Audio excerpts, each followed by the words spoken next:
মোদিজির video delete ইস্যুতে চাপের মুখে ক্ষমা চাইলেন মার্ক জুকারবার্গ।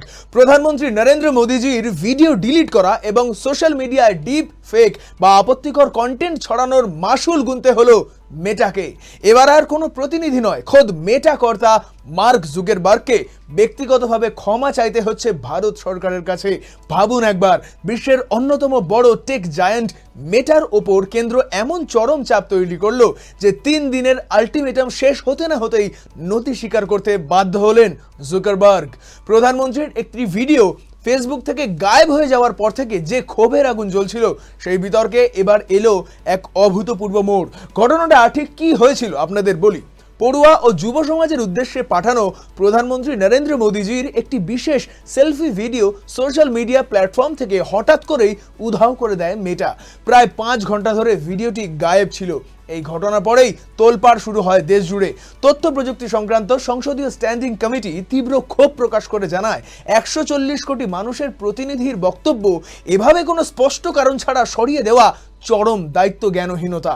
মেটার পক্ষ থেকে প্রথমে এটিকে কেবল একটি প্রযুক্তিগত ত্রুটি বলে চালিয়ে দেওয়ার চেষ্টা করা হয় এবং তাদের প্রতিনিধি দল দুঃখ প্রকাশ করে, কিন্তু কেন্দ্র স্পষ্ট জানিয়ে দেয় সেই ক্ষমা প্রার্থনা যথেষ্ট নয়। যদিও কমিটির প্রধান স্পষ্ট জানিয়ে দেন, কোম্পানির স্থানীয় আধিকারিকদের ক্ষমায় কাজ হবে না। জুকারবার্গকে নিজে ব্যক্তিগতভাবে এই ঘটনার দায় নিয়ে ক্ষমা চাইতে হবে। এর জন্য মেটাকে বেঁধে দেওয়া হয় মাত্র 3 দিনের কড়া আলটিমেটাম। একই সাথে ভারত সরকারের পক্ষ থেকে দেওয়া হয় এক বিরাট আইনি হুঁশিয়ারি। জানানো হয়, নির্দিষ্ট সময়ের মধ্যে জুকারবার্গ ক্ষমা না চাইলে তথ্য প্রযুক্তি আইনের সেকশন 79 অনুযায়ী মেটা যে সেফ হার্বার প্রোটেকশন বা আইনি সুরক্ষা পায় তা সম্পূর্ণ কেড়ে নেওয়া হবে।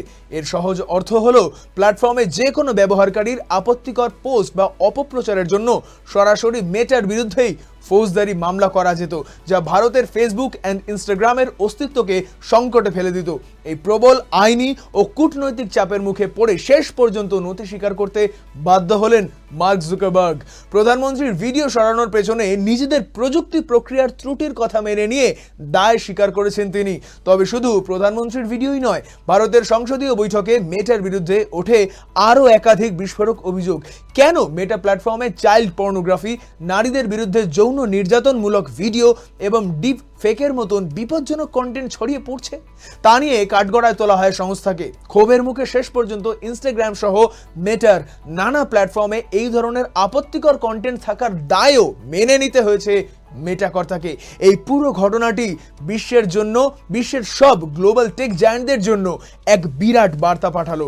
ভারত স্পষ্ট করে দিল, কোম্পানি যত বড় বা শক্তিশালী হোক না কেন, দেশের সার্বভৌমত্ব, শীর্ষ সাংবিধানিক পদের মর্যাদা এবং সাইবার সুরক্ষার ক্ষেত্রে কোনো আপোষ করা হবে না। সোশ্যাল মিডিয়ায় এই ধরনের স্বেচ্ছাচারিতা, ডিপ ফেক বন্ধে সরকারের এই কড়া অবস্থানকে আপনি কিভাবে দেখছেন? আপনার মতামত কমেন্ট করে অবশ্যই জানান। আর ডিজিটাল দুনিয়ার এমন সব টাটকা আপডেটস পেতে শেয়ার করুন এই ভিডিওটি, লাইক করুন এবং ফলো করুন আরোহী নিউজ বাংলার ফেসবুক পেজ, এন্ড সাবস্ক্রাইব করুন আরোহী নিউজ বাংলার ইউটিউব চ্যানেল।